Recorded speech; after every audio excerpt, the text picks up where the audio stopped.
The story of a people called the Diggers and they live underground. By John R Ruland III. Copyright December 9, 2019. Other books. The Changers Church Valley Reservation. The Ship Inside the Mountain Called Life Force. The Wish Newspaper. The Lost Hotel. The story of a people called the Diggers and they live underground. This story starts with we have an old mine that goes for miles and even goes down and up and all over this one mountain that we own. One day we can hear like an echo of someone digging and rocks falling. So we go to investigate. We get where the noise is coming from and it just stops. We cannot find anything where the noise was coming from. So we go back outside the mine and go around to the other side of mountain to see if there are any holes on the mountain. Sure enough, there is a big hole on the back side. I radio to the one of the guys and say, can you bring the front loader to the back side of the mountain? We had roads all the way around the mountain. It was not long when he showed up. When he looked at it he said this was one of the first holes we cut to see what was there and did not go too far because the rock was so hard it took way too long to cut a tunnel. But now with the machinery we have now we can start cutting it again. I said I think there is someone already in there making their own tunnels. Just wondering what they have found and even why they are here in the first place. I got on the tractor and we headed down the tunnel and then we start to see lights and all kinds of it seemed like little people and some not so small. I stopped by all the people standing around and shut off the tractor so we can hear. One of the guys come over and said who you guys are? I said we come back here to start working on our mine again and we found all of you here. The guy said that I guess we did not walk around to the other side of this mountain because that is where we are from. The valley on the other side of this mountain is where we come from. We have a hard time to get there in the winter so we all said we have to tunnel to get to the valley so we can use the road year-round to get there. Then one of the guys come up and said we have hit a big yellow rock and all our tools we can only chip it and it seems with this big thing they can move it for us and even take it with them. I said okay, show me where it is. We start the tractor and head that way. We get there and there looks like a big wall and it was bright yellow and looks like a big rock. I said we can try and we went over and dug it out and said okay, we will be back later, okay. So we left with this big rock and when we got outside we could see it was all yellow and good size. We headed back to the other side of the mountain and when we got there everyone said where did you get this? On the other side in a big hole. It seems like we should have keep digging, we would have found this ourselves. We cleaned it off and we tested it and it was fool's gold. It weighed at least 300 pounds, this is why they could not cut it for it was way too hard. Gold is soft and they would have been able to cut it easily. This time when I went back over there I brought the front end loader, I also got one of the dump trucks too. So if I did find anything all I had to do was come of the mine and dump in the truck. We got back over there and there was some outside this time and looking for us. When we got there the guy said that they had found more rocks this size and would we can in and move them out. I said sure. I headed back in and dug out 10 more of them. When the truck was filled he went and dumped them in the same place as the first one. Maybe they would be worth something. It took a while but we got it done and it was getting dark out. I went back into the mine and it took me a while but I found the one I charge. I said can you come with me and I would like to know where your village is and if we can help you dig the tunnel to your valley. He said wow, that would be a lot of help with all the big things you have. He got on and when we got out of the tunnels he said turn right. Our place is to the left. We went down this road, that is if you want to call it a road. There were places that I had to widen the road just so I could get through. He said that we just could not dig that out but it seemed easy with this. We just keep going down and soon we leveled out and come to this little town and he said we call it Mole Town. For how we make our living is digging and moving dirt. We have hauled a lot of the dirt down here to raise up the land so we can build on. The river sometimes will overflow and take out our homes and even bridges. We found if we build higher up the water has done some damage, but now all the homes are safe from the floods. So when we dig it helps two ways. I said that will work as I drove around town and see all the buildings and other things. Soon we come to it seems like the center of town, and he said park over there. I pulled up and he said come with me. We went into a building and we walked up to a front desk and he said he wanted to see someone and he said his name but I could not say it. It was not long when this good-sized man come out and said both of you come with me. We followed him to this big room and on one of the walls there was this big map. It showed the town and even the tunnel that was being made. He said we want to put in 4 or 5 tunnels down to where we are now so in the winter we can get to the other side of the mountain. Okay, now I have 2 questions. 1, do you have an iron foundry? He said what is that? I said do you have a cement plant to build your foundations to your homes? He said what was that? Have you got plenty of wood and someone that can build covered bridges? He said we have that and we have plenty of big wood too. So all you have to do is widen the road and cover the road with covered bridges all the way to the other side. It is cheaper than digging tunnels, and if you want you still can haul dirt to the town to fill in what you want, just have moved the dirt from the mountain instead of inside of the mountain. They just looked at each other and then said what would it take to build a covered bridge? I said it would take a while but once it is done you can drive the road in rain, snow and even no ice on the roads. Then I looked at him and then said the mountain they are digging in right now we own. I do not mind that they are digging and using the dirt to build your homes on. Just that if you find other things otherwise than dirt you let us know and we will come and get it, okay? He said that will work and said okay you can go back to work now. We both left and went back to the mountain. When we got back it was just starting to get dark. I dropped him off and went home to get something to eat and talk to everyone about what was going on. I said that is way too bad that what we got was fool's gold and not real. One of the guys said we have to chip some off and send it in to really get what it really is. To him it seems like not fool's gold and or even real gold, it is something else. Like some meteors that dropped out of the sky many years ago. I said I guess it will not hurt to send it in. So the next day we chip some off and take it there myself and want for the test to be done. The guy come out and said it is nothing that he had ever seen before. Then he said you will have to take it to this place and he gave me the address and phone number. It was almost 300 miles from here. He passed me the sample back and I headed that way. I stopped on the way and got some sleep and then it was about noon when I got there. I went in and asked for the guy he said that I wanted to see and he had already called him and told him that you was on your way. Once he found out I was there he come right down and said follow me. We went into a big lab and he said let me have the sample and I passed it to him. He took it over to a big machine and put some in and then turned it on and soon it stopped and he went over and printed out something. He come over and said we have not seen the elements that are in this rock not all in one form before. So is it worth anything at all? He said it was worth with the gold content it will be worth about. He stopped and then said did you know that most of the content was pure gold? I said no, I did not know what it was. It looked like gold but did not act like gold. Then he said how much of this do you have? I just looked at him and then said about 30,000 pounds of this stuff. He said how much? We found great big 300 pounds rocks of this stuff and there is around 14 of them. Some was small and others were quite big. He said that no matter how much there was he would give us 80% of gold price. I said okay, so when will you come and get it and weight it? He said we will be there next week to pick it up and then we can settle on a price. I said that will work.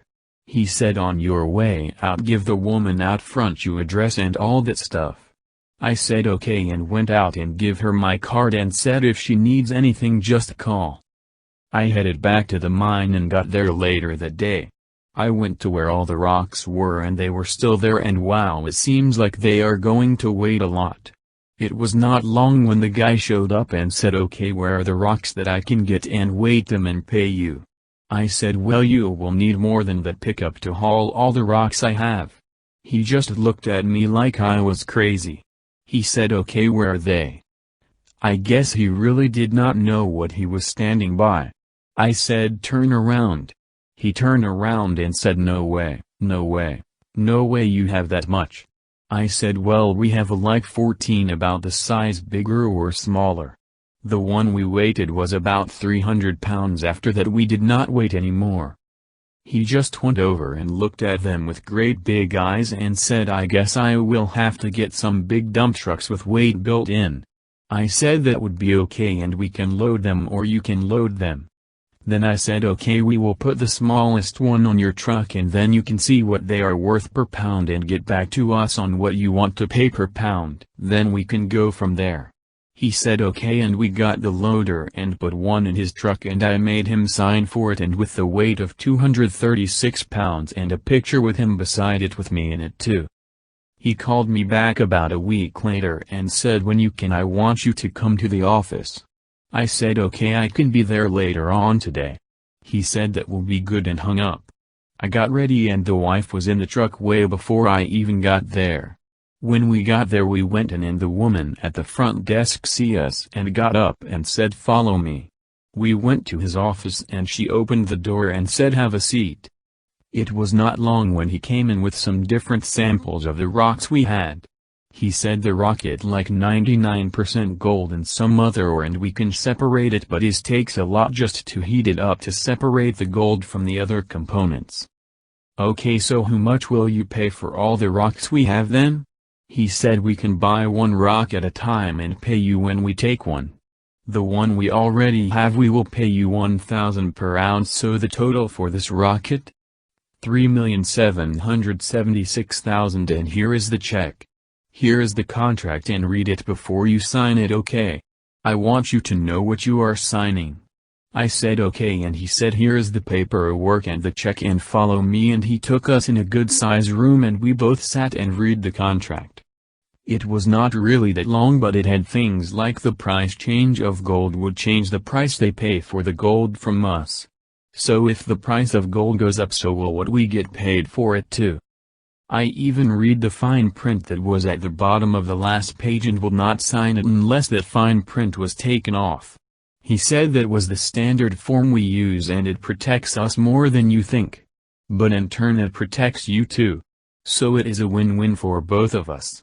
So we signed it and passed it to him and said, "Before you leave you will have a copy of the agreement." After we got the agreement we headed to the bank that we deal with. When I got up to the teller I asked her if I can see the one that is a head of the bank. She said, "Why would we want to see the bank president?" I said, "Because of this." I showed her the check and she, "Why didn't you say so?" She rang him and he come out and said, "Follow me." We went into a big office and said, "How can I help you? What the max per account that is FDIC protected?" He said 200,000 per account. So how many accounts do we need so all the money is protected?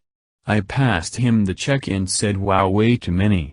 We talked for a while and set up the accounts up that were needed and put what we could in our business account to pay the help and other bills. All the accounts were under the business. After we looked at each other and had all those bank accounts and that much money, she said, "I think I want to get a new car for their business." I said, "I guess it is time." The car that we were driving was pretty old. So as went by a car dealer we stopped by and said, "What do you have?" And then we looked at cars and we looked at cars until we found one that we wanted. Then went in to buy the one we had found. He said it might take a while to get financing and then said, "Fill this form out." I said, "We do not need a bank loan, we will pay by debit bank card." He just looked at us in disbelief, for I guess he never got anyone that will pay cash for any car before. I said, "I want the best cash price for this car." I had already looked up the price of that car way before we even come into the office. He got up and left, and when he came back he said, "This is what we can do." He passed me a paper with all the things they put on the invoice. The price he had on there been not too far off from the other prices that I had looked up. I said I will give you this and that is it.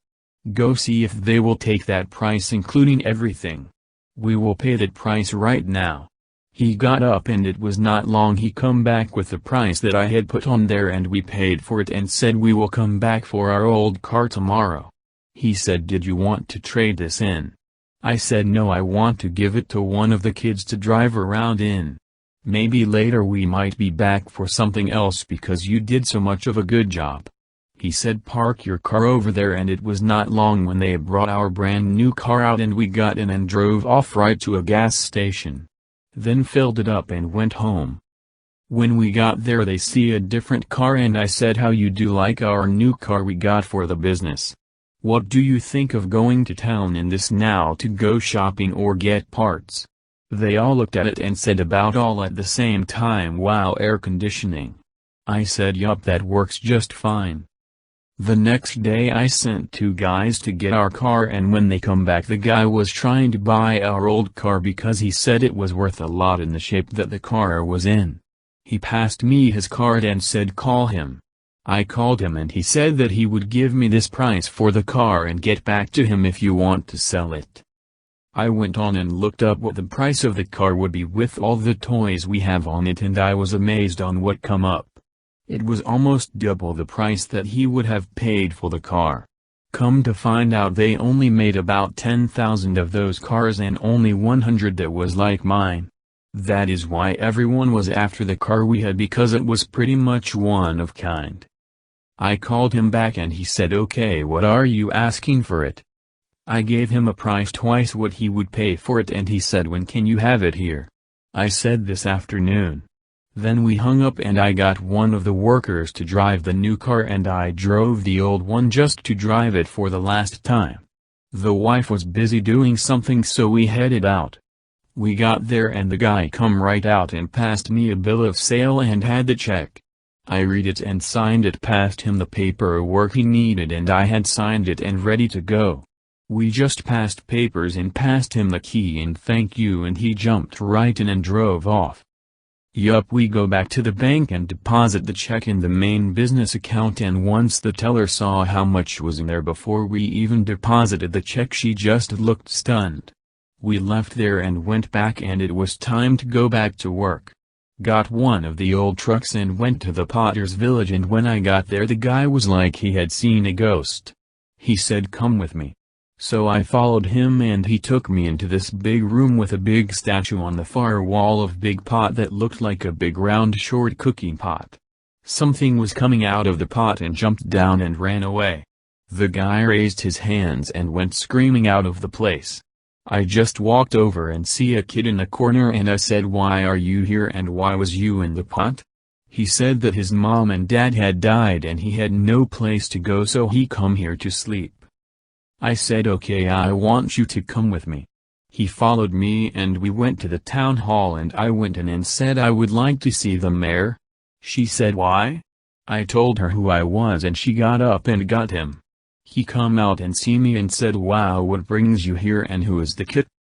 I said what had happened and he said he can take care of the kid and then I said we need to talk when you can. He said to me go down that hall and the last door on the right. I said okay and walked that way when I heard him say take this kid to the home to get taken care of. When he came and he said they all think we do not want them when their parents die and they run off. I have not seen this kid so I sent him to one of the good homes to get taken care of. Okay, now what brings you here? I said when do you want to start building the road tunnel? He looked at me and said what road tunnel? The guy I talked to when I see you the first time he said he was building a road tunnel to this town so in the winter you can go to the other town on the other side of the mountain. He just looks at me for a minute and then makes a call. He said I will be right back. He was gone for almost 20 minutes this time. He come back in and said okay, I want you to follow me. We got up and went outside and walked down the block. He said how much time do you have? I said I do not have to be anywhere today. I said I just want to make a call and then I can go wherever. He said okay. I walked away and make the call to the wife and said I might be a while for there is something going on here in Valley. She said okay and hung up. I walked over and he said follow me. He took me to a big opening in the side a hill. We went down a corridor and then we come to a big door. He went over and hit a button and the doors opened. We went in and there was a big room with about 4 trains sitting there. I said where do these go? He said each one goes to a different town. We are working on a new tunnel to go to this town and he is the one providing us with the gravel to build our bed for the new tracks. That is why if there's anything too big they cannot move you get the job now. For we do not have much big equipment to move big things like you do. I just hope that what we found of yours within the mountain would be more than enough for all the gravel we can use. If you had charged all the gravel we needed we would not be able to build our train lines. Then he said you could help us but no matter what your trucks and tractors will not go down our small tunnels. There is one question is how come you are using so much gravel? When we come up to a valley we have to fill them in. I said what about a bridge? He just looked at me and said what is a bridge? I got on my phone and showed him a bridge and he said can you teach us on how to make bridges, it would be a lot easier and cost so much less. I said I know someone that builds bridges all the time and I can have his crew here and help you build some bridges and then over time you can build your own. He said when can he show up to show us? I said I will call him when I get back to set things up for you. I did not care, you can have all the gravel you want as long as I get the big yellow rocks. He said okay and I followed him back to town and we both went home. I got back and sit and told everything that happened while I was gone to the wife and she said wow I guess everything will work out maybe. Just about everything was going good until one of the guys come from the mine and said we need you at the mine as soon as you can get there. I said okay and I jumped into one of the trucks in the yard and followed him. We got to the cave and he said you will have to come with me from here on. We got out the truck and took one of the diggers. We headed down in the mine and then he stopped and said follow me. We walked a ways and come up to the big huge rock. He said we cannot go through this so we were told to come and see you.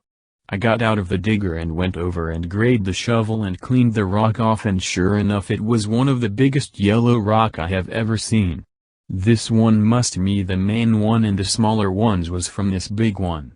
The next thing was how to get it out of here. I said okay let me do some calling and we'll let you know tomorrow sometime when the rock can be moved. He said okay and he took me back to my truck. I got home and said to the wife they have found one more big yellow rock and I went to see it but it is bigger than this house. So we will have to figure a way to get it out of there. She knows how hard it was and it is not going to be easy to break it up and move it out of there.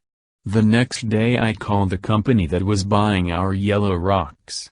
I spoke to the guy that bought our rocks and he said you can drill it and put some explodes in but it has to be the right charge or you will blow it up into really small pieces. For the rock is soft in the middle but not on the outside. They have a cutter that looks like a big chainsaw that cuts through rock and if we can get it to cut the rock in smaller pieces so we can get it out of there. I called around and found one that I think would work. The guy showed up with it, said it would take too long on how to use this so he will help out because the company is paying him anyway. So we got everything together and headed to the mine. When we got there the guy said it is at the end of the tunnel we are working right now. We had to go around it. I said okay and it did not take really that long to cut it up and get it out of there. It only took about 2 days to get it done. The first time the guy see the big yellow rock he said is that gold? I said well it is and it is not. It is about 1/4 gold and the rest is other rock. He said okay but it is really big for a gold nugget? I said yes it is and they want it out of their way so they can dig for gravel for their train system. We took the last load and headed back to the yard when one of the guys come running up and said we have found another one. I said okay he took the load we had back to the yard and then come back. We headed to where the other rock was. It was just about the same size as the other one. We started working on it and soon the next crew came in and we went home. The next day when I went out there was a lot more rock sitting there. I waited for one of the trucks came back and after he dumped he said there should be only about 2 or 3 more. We should be done today. I said okay and went back into the house. When the next truck came in I said what about the guy that run the saw, how is he doing? He has taught one of the guys that work for us on how to run it so he could get some sleep. It was not really hard to run it but drive it to where it had to go was the real challenge. I said it sounds like real fun. It was not long when all the trucks and even the saw was back. I said to everyone go home and get some rest and come in tomorrow the normal time. They all left and I went in and got some dinner and rested myself. Not much went on the next week. The guy come and get some more yellow rock and passed us a check. There was a scale on the truck he had and he said it was close enough within $100 one way or the other. I said that is okay and he went on his way.